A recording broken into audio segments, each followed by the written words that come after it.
Subscribe to Tales of Revenge channel for new revenge stories daily. My name is Alex, I am 35 years old, and I live now in a quiet suburban town miles away from the place where this story began. This is my revenge story, the one I never thought I would get to tell, the one that felt impossible for so many years, the one that finally brought me a sense of peace after a very long time. It started in a job I had years ago, a job that was in a highly regulated field, where rules and procedures were not just suggestions, but were supposed to be the absolute law. My daily life back then was focused on doing things by the book, following the steps, ensuring everything was done safely and correctly. I took pride in that. I believed in the importance of those regulations. They were there for a reason, usually to protect people, to prevent things from going terribly wrong. I was diligent, I was careful, I paid attention to the details. I wasn't the most outgoing person. I preferred quiet evenings at home reading or working on small projects. But at work I was known for being reliable, for being someone who followed the rules. My boss back then was a woman I'll call Karen Dipshit, though that wasn't her real last name. It was the name many of us used in private. It just fit her so perfectly. Karen was a force of nature in the worst possible way. She was loud, she was demanding, and she had absolutely no respect for the regulations that governed our work. She was always looking for shortcuts, always trying to do things faster, cheaper, easier, no matter what the rules said. It felt like every day was a battle, a constant push and pull between me trying to do my job correctly and Karen trying to make me ignore vital steps or sign off on things that weren't right. It wasn't just minor stuff, it was things that could have real consequences, things that put people at risk or violated serious legal requirements. I remember one specific incident early on, maybe a few months after I started noticing this pattern. There was a particular procedure involving sensitive materials, something that required a specific type of handling and documentation. Karen wanted to skip half the steps to save time. She said it was unnecessary bureaucracy. I pushed back, I explained why we couldn't do that. I showed her the regulation, the exact wording. She just waved her hand, dismissed it, told me I was being difficult. She ended up telling someone else to do it her way, someone who was less experienced and more easily intimidated. It made my stomach churn watching it, knowing it was wrong, knowing the potential problems it could cause. I couldn't just let it go. I felt a responsibility not just to my job, but to the principle of doing things right. So I went to her boss, the next level up in the chain of command. I drafted a careful, well-documented complaint. I laid out the specific instances the regulations being violated, the risks involved. I felt nervous, but also hopeful. I thought surely someone higher up would understand the seriousness of the situation. I was wrong. My meeting with her boss was brief and dismissive. I was told that this was the way it's always been done, which was astonishing to me because it was clearly not the way the regulations said it should be done. I was essentially told to fall in line, to stop making waves, to just do what Karen said. The air in the room felt thick with unspoken pressure. The implication was clear: my job could be on the line if I didn't cooperate. It was a crushing disappointment. It felt like a betrayal by the very system that was supposed to uphold the rules. But I didn't give up, not immediately. I tried 2 more times over the next few months, each time documenting more violations, more instances of Karen's reckless disregard for the rules. Each time I went to the chain of command, and each time I got the same response or a variation of it: being told I was being overly cautious, being told it wasn't a big deal, being told to just do my job and stop worrying about things that weren't my concern. It wore me down. The constant battle, the feeling of being ignored, the knowledge that dangerous or illegal things were happening, and I was powerless to stop them. My work became a source of incredible stress. I dreaded going in each day. I started having trouble sleeping. I was constantly on edge. I felt like I was complicit just by being there, even though I was trying to do the right thing. The pressure from Karen was relentless. She made my life miserable. She would single me out in meetings, criticize me unfairly, pile on extra work, make passive-aggressive comments. She knew I had gone over her head, and she seemed determined to punish me for it. It reached a point where I couldn't take it anymore. I felt like my integrity was being compromised every single day. I didn't want my name associated with an organization that so blatantly ignored the rules, especially in a field where those rules were so critical. I was afraid, frankly, I was afraid that eventually something bad would happen, and I would be blamed or caught up in it simply because I was an employee there. The thought of losing my career because I stayed in a toxic and non-compliant environment was terrifying, especially after Karen herself had threatened my job for not falling into line. So I made the incredibly difficult decision to quit. I didn't have another job lined up, I just knew I had to get out. It was one of the scariest things I had ever done, walking away from a steady paycheck into uncertainty, especially feeling so drained and defeated. Leaving that job, leaving that toxic environment was like escaping a prison, but I carried the scars with me. The feeling of being unheard, of being punished for doing the right thing, of watching someone like Karen continue on seemingly unaffected while I was forced out, weighed heavily on me. It felt incredibly unfair. I spent months searching for a new job. It was a difficult period filled with anxiety and self-doubt. Had I made the right choice? Was my career ruined? Would I ever find a place where integrity mattered? Eventually, after a lot of searching and a lot of interviews, I found a new opportunity. It was in the same general field, but in a different state, and it was on the other side of the fence, so to speak. My new job was actually in regulatory enforcement. Instead of being the person following the regulations, I became the person who helped enforce them, who reviewed businesses to make sure they were compliant. It was a steep learning curve, but it felt right. It felt like I was finally in a role where my belief in the importance of rules and safety was valued and utilized. I moved to this new state. I started building a new life. The years passed, 5 of them. I focused on my new job, learning everything I could, becoming proficient in the regulations I was now responsible for enforcing. I worked with businesses, helping them understand the requirements, conducting inspections, reviewing documentation. It was challenging but rewarding. From time to time, I would think about my old job and about Karen dipshit. I wondered if she was still there, still cutting corners, still ignoring the rules. I assumed she was. I tried not to dwell on it too much. I had moved on. My life was better now. I told myself that karma would catch up to her eventually, that the universe had a way of balancing things out. I didn't think it would ever involve me directly again. She was in a different state, a different regulatory jurisdiction. She wasn't my responsibility anymore, or so I thought. One ordinary Tuesday morning, an email landed in my inbox. It was from my supervisor about a new assignment, a major enforcement action being launched against a business in another state. As I read the details, my blood ran cold. The business name was familiar, eerily familiar. I scrolled down to see the location, the address. It was the address of my old workplace, the one I had fled 5 years earlier. And then I saw the name of the person in charge, the principal, owner, or manager listed. It was Karen dipshit. A wave of disbelief and something else, something akin to shock mixed with a potent jolt of adrenaline, surged through me. After 5 years, after trying to put it all behind me, here it was landing right in my lap. Due to what the email described as egregious issues and a surge of consumer complaints, my agency was sending a large team, everyone available, to this business's location to conduct a thorough review of their files and operations. And I was on that team. The irony, the sheer cosmic timing of it was almost unbelievable. I was being sent back to the source of so much of my past stress and frustration, not as a powerless employee, but as an enforcer of the very rules Karen had ignored. My supervisor called me later that day to discuss the assignment. I kept my voice steady. I didn't mention my history with the company or with Karen. There was no need to complicate things yet. I just listened, took notes, asked professional questions about the scope of the review, the timeline, the objectives. He mentioned that it was expected to be a lengthy process, likely several weeks on site, and that my specific role would be focused on reviewing financial records and operational logs to tally potential fines based on the violations found.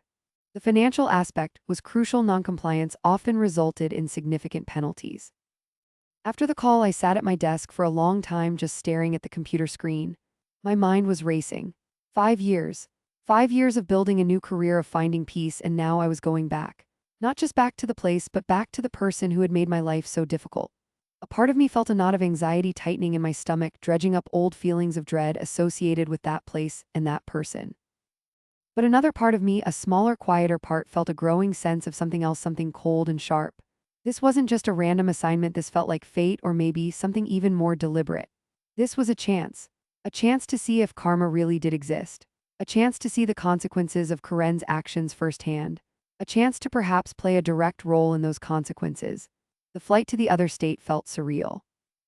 As the plane landed, I looked out the window at the familiar landscape. The city looked the same, but felt different, seen through the lens of the past 5 years. The drive from the airport to the hotel near the business was quiet. I was lost in my thoughts, replaying memories of my time working there. The difficult conversations, the ignored warnings, the feeling of helplessness. The first morning arriving at the business was strange. It looked the same from the outside, the same sign, the same entrance. Walking through the doors felt like stepping back in time, but with a crucial difference. I wasn't wearing the uniform of an employee. I was wearing the badge of a regulator. My team was already there, setting up our temporary workspace in a conference room. It was a hive of activity. Everyone knew this was a big case, a high-priority review. I was introduced to the team leader, a senior colleague I respected. We discussed the plan, the areas of focus. Then it was time to begin. My task was to dive into the records. Boxes and boxes of files, financial statements, operational logs, maintenance, records, customer complaints, internal reports. It was overwhelming at first, the sheer volume of paperwork.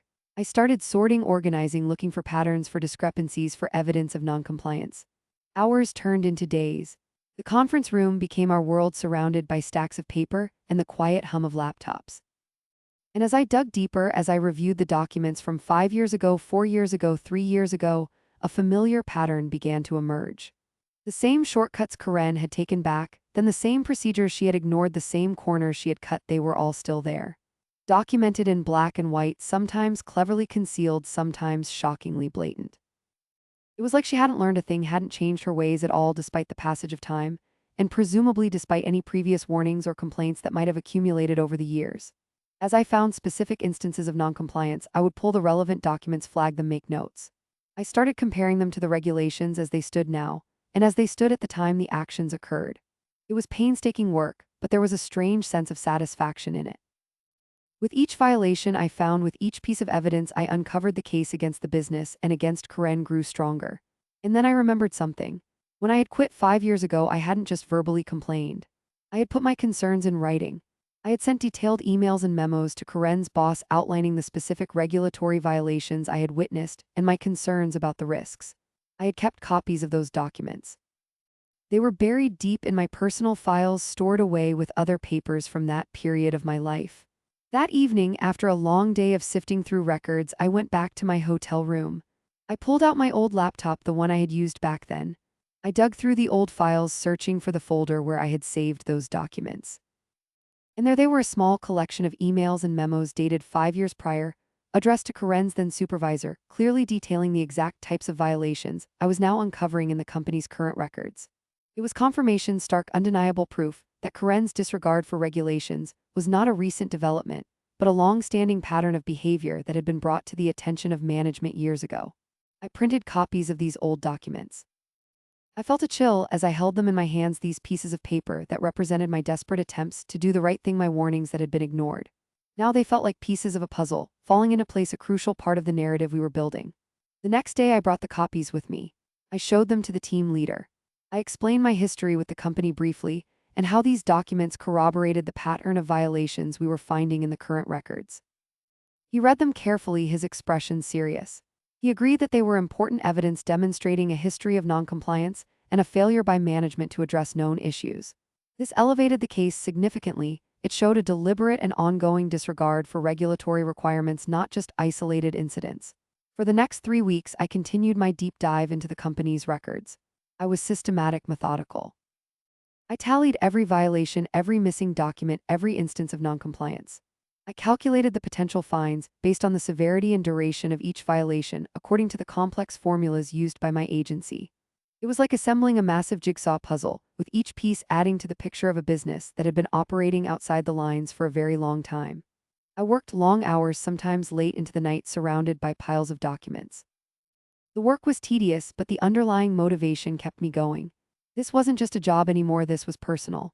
This was about the injustice I had experienced, the stress I had endured, the career risks I had been exposed to because of Karen's actions. And now I had the power to ensure there were consequences. I had brief interactions with some of the current staff at the business. They were, for the most part, cooperative and seemed genuinely concerned about the situation. Some of them looked exhausted, stressed. I started noticing something else too.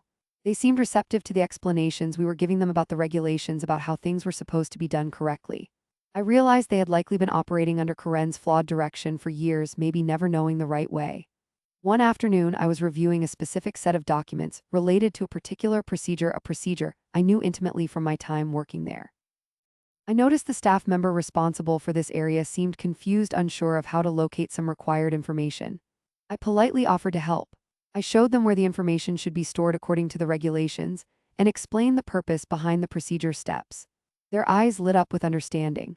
They thanked me profusely, saying that no one had ever explained it to them that way before, that it made so much more sense now.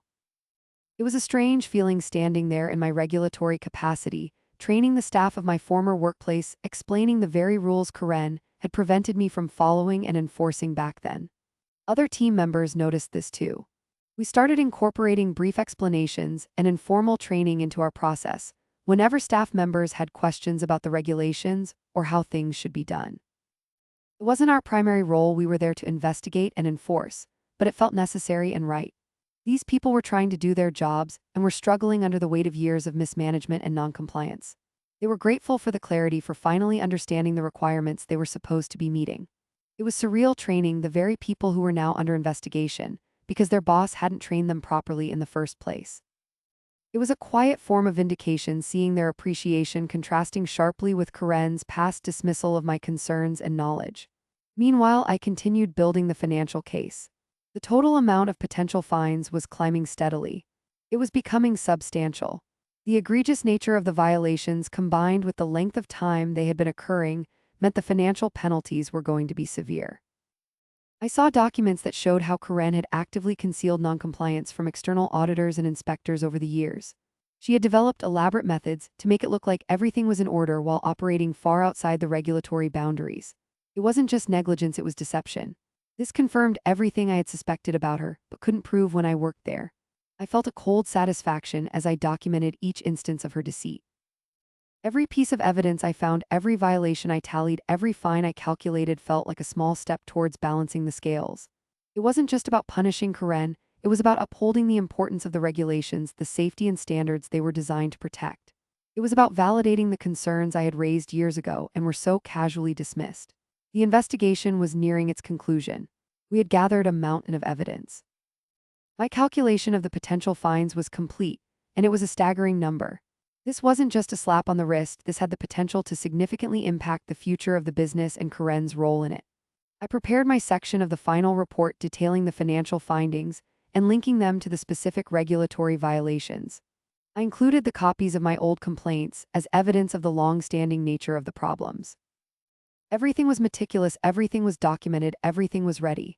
Subscribe to Tales of Revenge channel for new revenge stories daily. The day came when our team presented our findings to the business management, which primarily meant presenting them to Karen and her senior staff.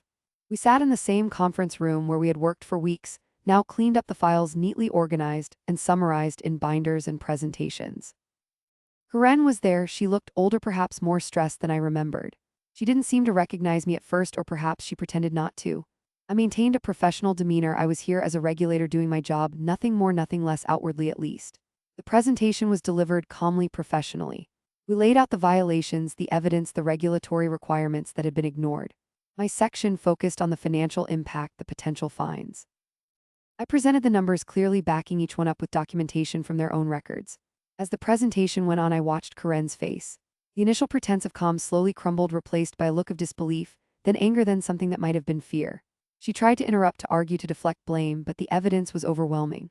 We had everything documented, cross-referenced, undeniable. It was all there in black and white, taken directly from her company's own files. My old complaints were presented as evidence of the historical nature of the issues, showing that management was aware of the noncompliance years ago and failed to act. The meeting concluded, leaving the management team to process the gravity of the situation.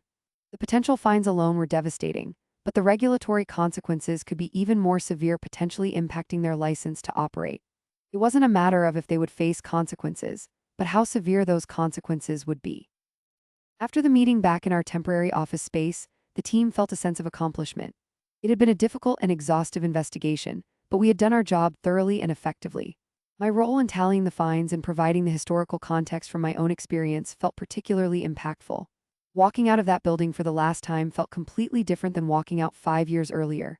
There was no longer the weight of defeat or the sting of injustice. Instead, there was a quiet sense of closure.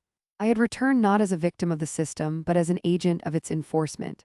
I hadn't sought this out directly, but when the opportunity arose, I had seized it and used it to ensure that the wrongdoing I had witnessed finally had consequences. I didn't gloat outwardly, I remained professional, but inside there was a deep sense of vindication. This woman who had told me I was at risk of losing my career for trying to follow the rules was now facing the potential loss of her business and significant financial penalties because she hadn't.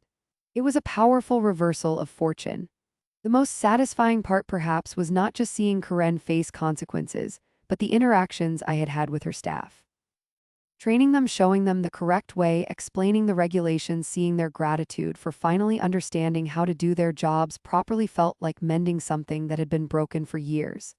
It felt like ensuring that even after we left, there was a chance things could improve for the people still working there. The investigation concluded, our report was finalized and submitted. The legal and regulatory processes would take their course, but based on the evidence we had gathered, the outcome for Karen's business was not looking good. The severe violations, the history of noncompliance, the significant financial penalties. It was a mountain she would struggle to overcome. I heard through the grapevine later that the business did indeed face substantial fines and significant restrictions on their operations. I didn't follow the specifics obsessively, I didn't need to. I knew I had played my part in bringing accountability to a situation that had caused me so much distress years ago. The revenge wasn't a single dramatic moment, it was the culmination of years of quiet diligence, the unexpected intersection of my past and present careers, and the methodical application of the rules Karen had so carelessly disregarded. It was a cold dish served slowly over 5 years and across state lines. I returned to my quiet suburban town, my normal life, my focus on my current job, enforcing regulations, helping businesses stay compliant. The experience of going back had been intense, emotional, but ultimately healing. It had allowed me to confront a past injustice and see it addressed. It reaffirmed my belief in the importance of doing things the right way and in the eventual accountability for those who don't. My career was not ruined as Karen had threatened it would be if I didn't fall into line. Instead, it had led me to a place where I could use my knowledge and experience to prevent others from facing the kind of pressure and compromise I had endured. The memory of working there, the stress, the frustration, the feeling of powerlessness, those memories are still there, but they are no longer accompanied by the bitter taste of injustice. They are now tempered by the knowledge that in the end the rules won. And I played a part in that victory. My life is good now, peaceful. I continue my work dedicated to upholding the standards that protect people and businesses. And sometimes when I'm reviewing files or explaining a complex regulation, I think back to Karen Dipshit and the lessons learned the hard way. It's a reminder of why the rules matter and what can happen when they are ignored. It took 5 years and an unexpected assignment, but the scales were finally balanced. Subscribe to Tales of Revenge channel for new revenge stories daily.